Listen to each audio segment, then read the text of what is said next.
A chuva volta a assolar o estado catarinense. Você vai ver também. Atenção com os rótulos das embalagens. Mudam as determinações no Brasil. Número de analfabetos sobe em todo o país. Ação valoriza a beleza das mulheres que passam pelo tratamento do câncer de mama. Essas e outras notícias você acompanha a partir de agora aqui no Informe Região.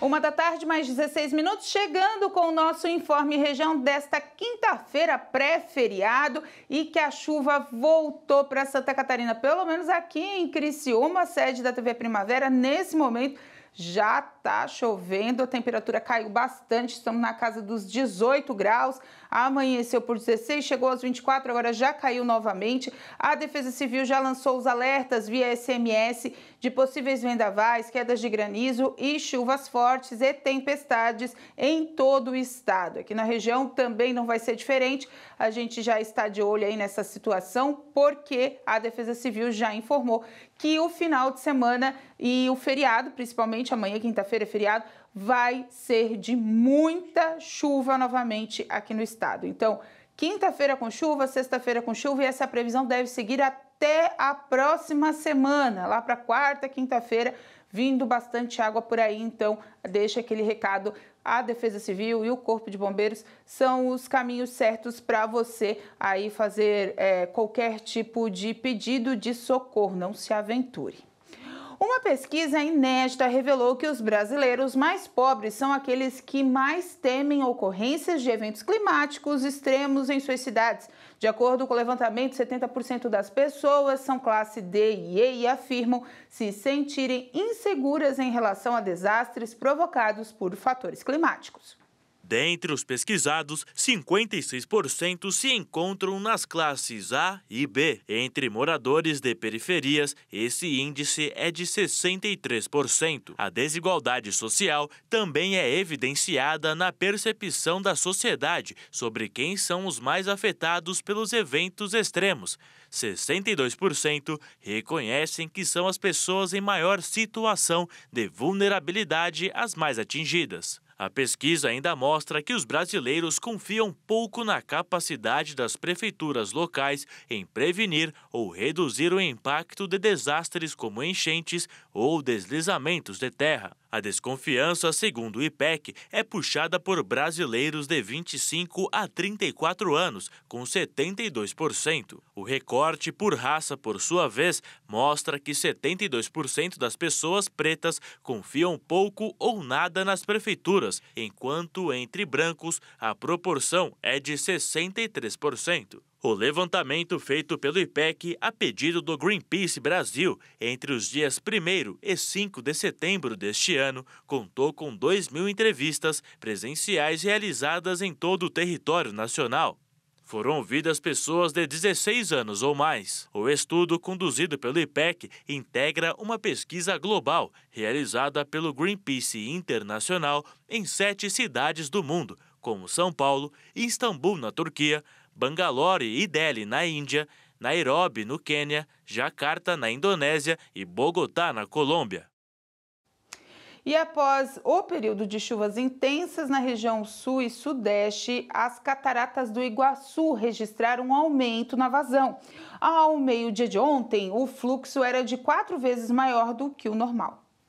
A vazão é a quantidade de água que flui por um canal em determinado período de tempo. Nas cataratas do Iguaçu, especificamente, a vazão normal é de 1,5 milhão de litros de água por segundo. Ao meio-dia desta segunda, dia 9 de outubro, o fluxo era de 6.400.000 litros de água por segundo.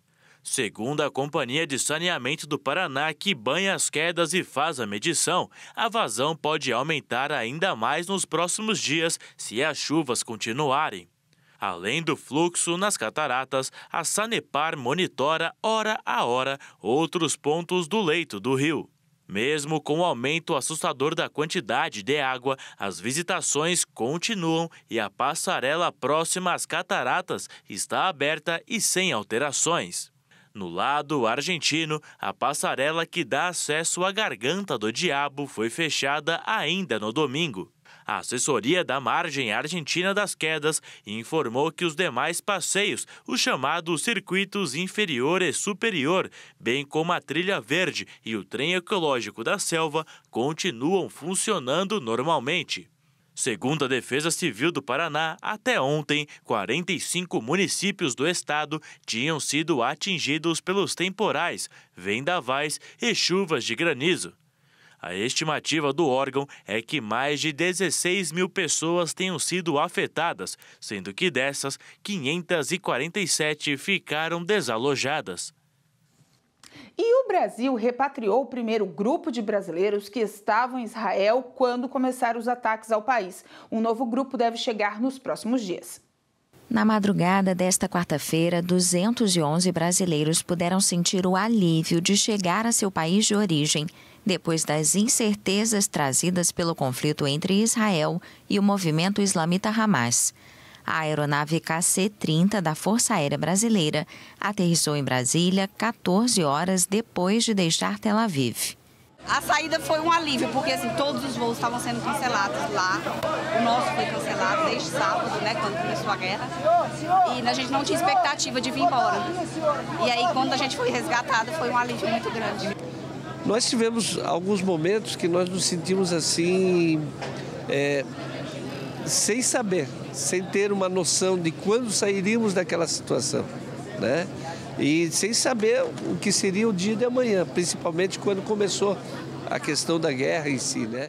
No último sábado, o movimento islamita Hamas lançou um enorme ataque ao território de Israel, que iniciou imediatamente uma dura resposta. Antes de conseguirem deixar o local do conflito, muitos brasileiros viveram momentos de terror. Indo ao túmulo, a gente viu pela primeira vez um míssil passando por cima de Jerusalém, onde o domo de ferro ele conseguiu explodir. Nessa explosão a gente sentiu o impacto. Foi uma correria, a gente conseguiu se abrigar no túmulo. Foi muito difícil a sensação. E aí a gente começou a receber as verdadeiras notícias do que estava acontecendo, que foi declarada uma guerra e começou o confronto. Parte dos brasileiros desembarcou em Brasília e outros seguiram para o Rio de Janeiro. O governo confirmou a morte de 2 brasileiros que estavam em um festival de música eletrônica, que foi um dos locais atacados por militantes do Hamas. Uma terceira brasileira que também estava no evento está desaparecida. No total, o Itamaraty pretende repatriar cerca de 900 brasileiros em um primeiro momento, mas quase 3 mil já manifestaram o desejo de deixar Israel. E antes do próximo bloco, o porta-voz israelense diz que há brasileiros entre os reféns do Hamas. O Itamaraty, que é o órgão brasileiro que comanda essa questão migratória, não confirma, mas já há informação por parte de Israel que continuam brasileiros em poder do grupo extremista. Então, nesse momento, o Brasil trabalha ainda com esse repatriamento de cerca de 3 mil pessoas que já pediram asilo político, já pediram retorno, né? Para falar a verdade, não é asilo político, é repatriamento, é volta para o seu país de origem, já estão pedindo isso. O Brasil mandou, além dos aviões da FAB, hoje pela manhã, a informação que se tinha via Itamaraty é que ônibus também estão indo para a fronteira do Egito, ônibus alugados pelo Itamaraty, pelo governo brasileiro, para a fronteira com o Egito, para poder tirar alguns outros brasileiros. Então, portanto, há negociações acontecendo para a liberação desses reféns, mas entre esses reféns do Hamas, há argentinos, brasileiros, ucranianos, também já há informação de americanos e alemães. Então, tem muita coisa para acontecer e a gente só vai mandando energia positiva e rezando, que é o que a gente pode fazer daqui, e esperando que tudo se resolva muito rapidamente, que as pessoas parem de sofrer no meio dessa confusão toda. A seguir, pesquisa mostra que números alarmantes de casos de AVC chamam a atenção no país.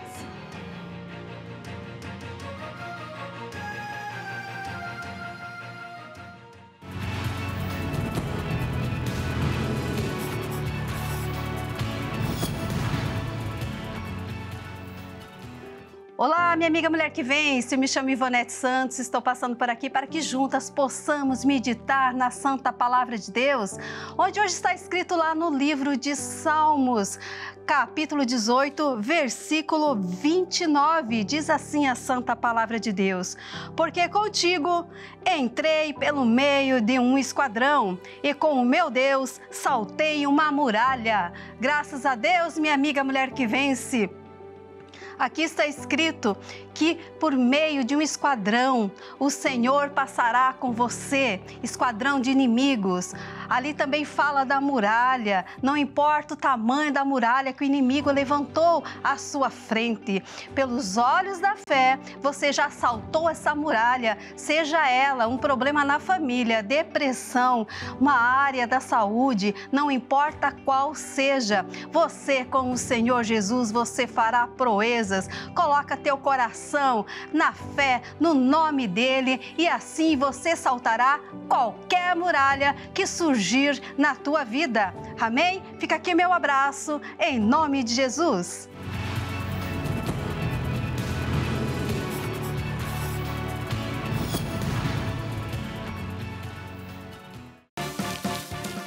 Quiz Sabedoria. Qual foi o nome do rio em que João Batista batizou Jesus? Opção A, Rio Tigre. Opção B, Rio Eufrates. Opção C, Rio Nilo. Opção D, Rio Jordão. A resposta certa é a opção D, Rio Jordão. O Rio Jordão desempenhou um papel significativo em vários eventos bíblicos. Além de o batismo de Jesus ter sido realizado no local, ele também foi atravessado pelos israelitas liderados por Josué, quando entraram na Terra Prometida, em Josué capítulo 3, versículos 14 a 17. Quiz Sabedoria.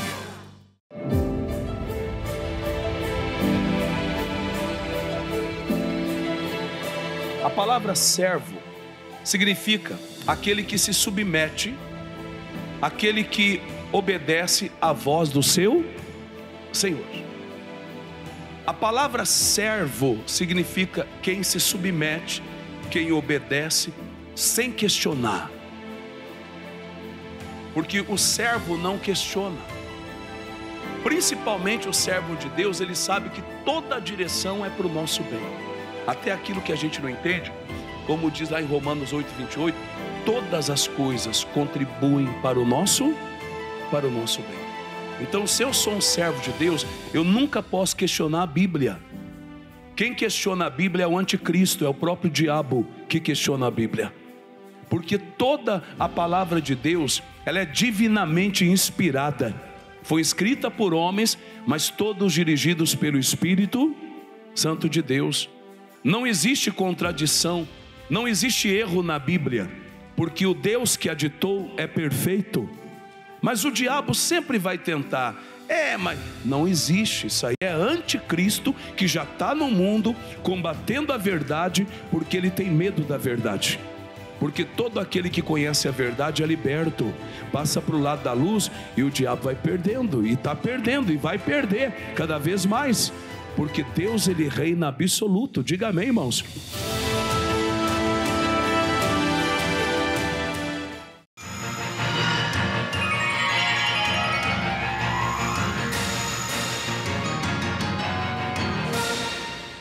E o acidente vascular cerebral deve ser responsável por 9.700.000 mortes no ano de 2050. Os dados são de uma pesquisa publicada na Lancet e chama a atenção para a necessidade de controle de hipertensão, principalmente, que é o maior fator de risco. A doença deve vitimar principalmente moradores de países de baixa e de média renda. Por isso, é fundamental que o governo dessas nações invistam em vigilância, prevenção, tratamento e reabilitação, já que o AVC e sua reincidência podem ser evitados. Em 2020, essas nações mais pobres, onde o Brasil se encaixa, registraram quase 6 milhões de mortes pela doença, números que devem chegar a quase 9 milhões em 2050. Já os países ricos devem registrar uma pequena redução, mas manter em torno de 900 mil mortes ao ano. A publicação apresenta uma revisão das diretrizes de saúde pública para o AVC. Entre as principais estão estabelecer sistemas de monitoramento de baixo custo, promover campanhas sobre a importância da melhoria do estilo de vida, priorizar casos agudos com capacitação técnica e equipamentos apropriados, adaptar a contextos regionais e estabelecimento de ecossistemas locais, nacionais e regionais. Além disso, também existe a necessidade de controlar a hipertensão, principal fator de risco para o AVC. E para isso, é fundamental uma mudança de hábitos, como, por exemplo, não comer doces em excesso e evitar bebidas alcoólicas, além de comer mais frutas, vegetais e verduras. O estudo também chamou a atenção para o fato do AVC ser um causador de depressão e demência, já que o derrame afeta as chamadas zonas estratégicas do cérebro, que são extremamente sensíveis e respondem pelo processamento de informações como memória, atenção e concentração. E agora, os produtos devem indicar nas embalagens se tem alto teor de sal, gordura saturada e açúcar. Terminou na última segunda-feira o prazo que a Anvisa tinha dado para grandes indústrias trazerem essas novas informações nos seus rótulos. A exigência para que as indústrias coloquem na frente das embalagens e de forma bem visível a informação sobre os ingredientes em quantidades elevadas. O objetivo é dar ao consumidor a oportunidade de optar por produtos mais saudáveis. As novas regras foram aprovadas e publicadas há 3 anos. E o prazo para adequação na maioria dos produtos terminou nesta segunda-feira. Só que nos mercados, a maioria dos produtos ainda não tem o novo selo. Um levantamento feito pela USP, pelo Instituto Brasileiro de Defesa do Consumidor, nos últimos 11 meses, mostrou que a quantidade de produtos com rótulos adequados vem crescendo, mas ainda está muito abaixo do que determina a Anvisa. Em setembro, só 30% dos alimentos que deveriam ter o selo estavam adequados às novas regras. Entre as bebidas, como refrigerantes e sucos, só 5% tinham um rótulo correto. Os pequenos produtores têm prazo até outubro de 2024 para se adequar às normas. Já quem produz bebidas em embalagens retornáveis tem um prazo maior, até outubro de 2025. E, de acordo com o censo escolar de 2022, de 1 a 5 jovens estão fora da escola, mesmo tendo concluído o ensino médio, ou seja, não estão cursando o ensino superior. Os índices do censo referentes a professores, alunos e instituições de ensino servem para embasar novas políticas públicas e desenhar um panorama da educação brasileira. O número de novos alunos que escolheram fazer faculdade à distância cresceu 20% entre 2021 e 2022. O número triplicou em 4 anos, saltando para 9.186 em 2022. O Censo da Educação Superior 2022 mostrou ainda que apenas 48% dos alunos brasileiros que concluíram o ensino médio no mesmo período fizeram o Exame Nacional do Ensino Médio, o Enem. Os estados com pior desempenho são Bahia, Roraima, Maranhão e Pará. A situação é mais favorável no Ceará, em Goiás e no Espírito Santo. O ministro da Educação, Camilo Santana, disse que 16 cursos não poderão ser feitos à distância, entre eles farmácia, direito e odontologia. A seguir, autoestima e muito amor para aquelas que enfrentam o tratamento contra o câncer de mama.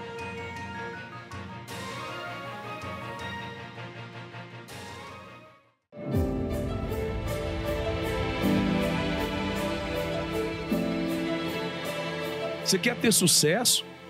Você quer ser uma pessoa abençoada? Siga a Deus bem de perto. Estreite o seu relacionamento com Ele cada vez mais. Seja fiel e a benignidade e a fidelidade de Deus vai te alcançar. Não deixa nada te afastar. Mas a pessoa está dentro da igreja, mas não está perto de Jesus. Mas a pessoa vem para o culto, ela está na igreja, mas a comunhão dela com Deus não está tão boa como deveria estar. Mas por quê, pastor? É uma frieza que entra. uma frieza. Às vezes a pessoa está se relacionando com coisas erradas, até com pessoas erradas muitas vezes. E isso acaba afastando a pessoa da presença. É uma coisa muito sutil que o diabo vai usando para desviar o cristão do caminho de Deus. Ninguém se desvia do dia para a noite. Ninguém. A pessoa vai dando ouvido ao inimigo, vai dando ouvido, e ela vai gradativamente se afastando da presença, e a alma dela vai ficando doente, vai ficando triste, deprimida, ela vai perdendo o prazer da vida, porque está longe do Deus Todo-Poderoso. Mas quando ela volta e fala, não, Jesus, eu quero seguir o Senhor de perto.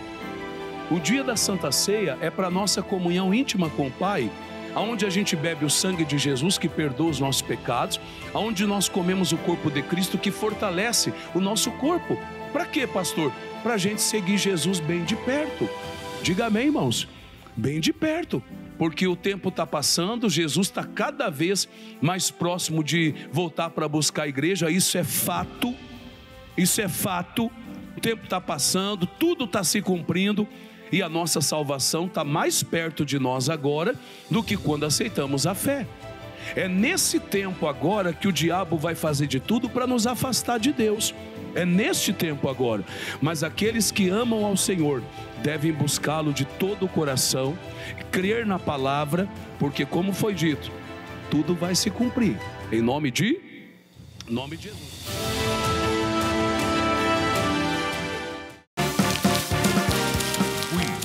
Sabedoria. Qual é o maior capítulo da Bíblia? Opção A, Salmos 119. Opção B, Lucas capítulo 22. Opção C, Salmos 117. Opção D, Números capítulo 7.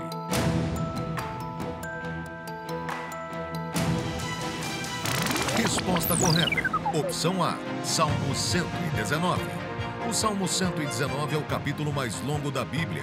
Os 176 versículos são divididos em 22 seções de 8 versos cada uma, correspondendo a cada uma das letras do alfabeto hebraico.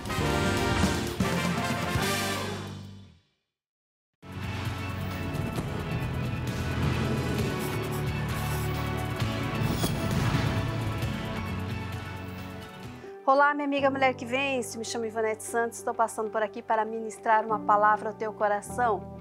Uma palavra curta, um versículo curto, objetivo, mas que fala muito ao nosso coração, onde está lá em 1 Coríntios 15:57. Diz assim a santa palavra de Deus: mas agradecemos a Deus que nos dado vitória por meio do nosso Senhor Jesus Cristo. Amém, Jesus? Ao levantar-se de manhã, agradeça a Deus por mais um dia, pelo sol que brilha. Amém, Jesus? Seja grato em todo o tempo, Senhor. Nós sempre temos por lição momentos difíceis e os momentos de vitórias em agradecimento. Amém, Jesus? Fica aqui o meu abraço e até o nosso próximo vídeo.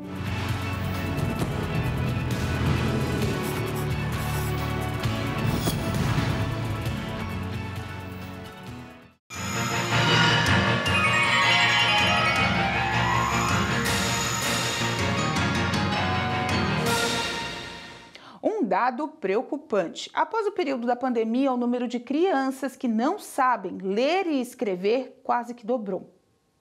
O número de crianças brasileiras de 7 até 9 anos de idade que não sabem ler ou escrever dobrou entre os anos de 2019 e 2022. No primeiro ano, 20% das crianças de 7 anos de idade eram analfabetas. 4 anos depois, em 2022, após 2 anos de pandemia e acesso restrito à escola, o número dobrou para 40%. Os dados ruins não são coincidência, pois o Brasil foi o 4º país do mundo a manter as escolas fechadas por mais tempo durante a pandemia de coronavírus. Na pesquisa do Unicef, também foram avaliadas informações sobre o acesso de crianças e adolescentes brasileiros à educação, moradia, água, saneamento, informação e renda. Os dados mostraram que quase 32 milhões de adolescentes e crianças brasileiros estão privados de um ou mais direitos. Quando analisado o ensino superior brasileiro, menos de 25% dos jovens de 18 a 24 anos frequentam alguma universidade. Nessa mesma faixa etária, 75% têm apenas a educação básica e 40% conseguiram concluir o ensino médio. Mas não foi só no Brasil que a educação está defasada, principalmente o ensino de mulheres e crianças do sexo feminino. Atualmente existem pelo menos 122 milhões de meninas que não possuem acesso à educação básica, especialmente na África subsaariana. A proporção de meninas integradas no sistema de educação continua muito inferior que a dos meninos, e é também onde mais da metade das crianças em todo o mundo não frequenta a escola. Os dados foram apontados por um relatório da Unesco. De acordo com a entidade, os governos devem ter esforços dobrados até 2030 para que o mundo possa alcançar um nível de educação regular para todos.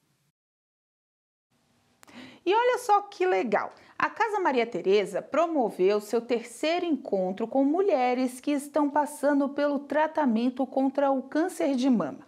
Um movimento especial para ajudá-las nesse período tão difícil.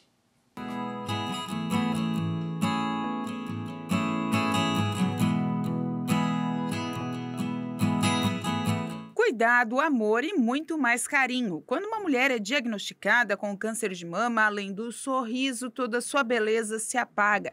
Cirurgia, queda de cabelos e outros fatores que podem deixar a doença em si ainda mais difícil de ser superada. Mas a Casa Maria Tereza, que atende homens e mulheres que passam por qualquer tipo de diagnóstico da doença, resolveu fazer uma manhã especial com elas que estão enfrentando o tratamento em diversos estágios. O projeto Beleza Delas, ele nasceu porque nós vimos a necessidade de resgatar nas mulheres que estão em tratamento oncológico a sua autoestima, para que elas consigam ressignificar a sua beleza durante esse processo de tratamento que às vezes é tão doloroso e acaba afetando tanto a autoestima das mulheres, né, com a queda dos cabelos, muitas vezes a perca da mama. Então, por isso a importância de nós separarmos um dia dentro do Outubro Rosa, né, que é o mês de prevenção e diagnóstico precoce do câncer de mama, para proporcionar esse momento de leveza, de beleza para as mulheres.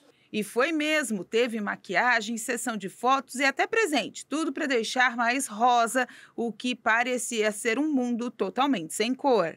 Eu ainda não terminei o tratamento, né? Estou fazendo quimio-orais, mas para mim foi muito gratificante este dia, muito especial, e acho que tanto para mim quanto para todas as meninas, foi um momento muito especial e muito feliz na vida da gente. E além de todos os momentos agradáveis, elas ainda participaram de um ensaio fotográfico para ressaltar ainda mais a beleza que vem delas. A Michelle é jornalista e luta contra o câncer há cerca de 1 ano e também falou sobre essa experiência de estarem reunidas e darem forças uma para as outras. Todo movimento que se faz, né, principalmente no mês do Outubro Rosa, ele é válido, né? As mulheres, elas passam por um impacto muito grande, né, quando elas recebem o diagnóstico. E esse momento, ele alia várias coisas, né, que é a autoestima da mulher, que às vezes fica abalada, né, e todo esse movimento de interação entre a gente também é super positivo.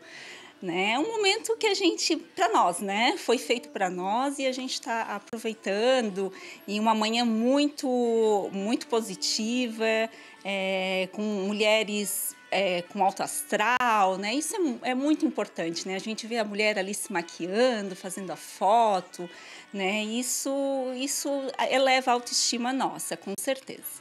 De acordo com a assistente social, a maior parte dos atendimentos hoje são de mulheres com câncer de mama. E o evento ajuda a manter viva a esperança da cura e também o otimismo em dias melhores. A casa, ela tem esse objetivo de prestar o apoio, o acolhimento para as mulheres, de ser esse local que elas possam vir compartilhar as histórias, fortalecer umas às outras, né? Esse ano é a terceira edição do projeto e tem mulheres aqui que já participaram das outras edições do ano passado e tem as pessoas que estão aqui nesse primeiro ano. Então, elas compartilham suas histórias de vitórias, de superação, de fé, de esperança. Isso é muito importante para elas.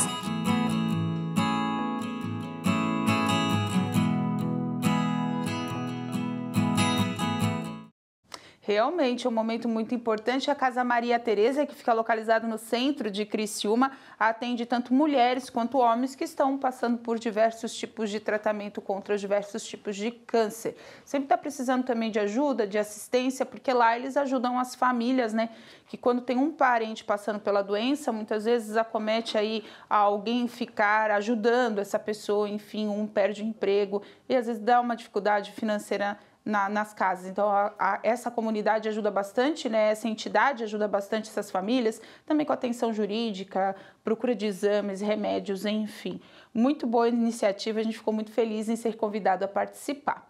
E, gente, só antes de encerrar o nosso jornal de hoje, já atualizando, a gente falou que começou a chover ali na entrada do jornal, por volta de 1h15 aqui em Criciúma, mas a chuva passou e trazendo granizo. Já vem o boletim da Defesa Civil informando que Jacinto Machado, Sombrio e Santa Rosa do Sul e Balneário Gaivota foram atingidos por chuva de granizo por volta das 11h30 da manhã de hoje, e a Defesa Civil da AMESC começa a levantar esses prejuízos, né? Até porque também lá o solo está muito encharcado, então tem ainda condições de enxurradas e também de enchentes pelas localidades. A previsão indica que até entre hoje, amanhã e sexta-feira, chova de 70 a 100 milímetros na região oeste e extremo oeste do estado, além também da região sul. Então, já tem aí situação de prejuízos sendo levantados devido à chuva de granizo agora de manhã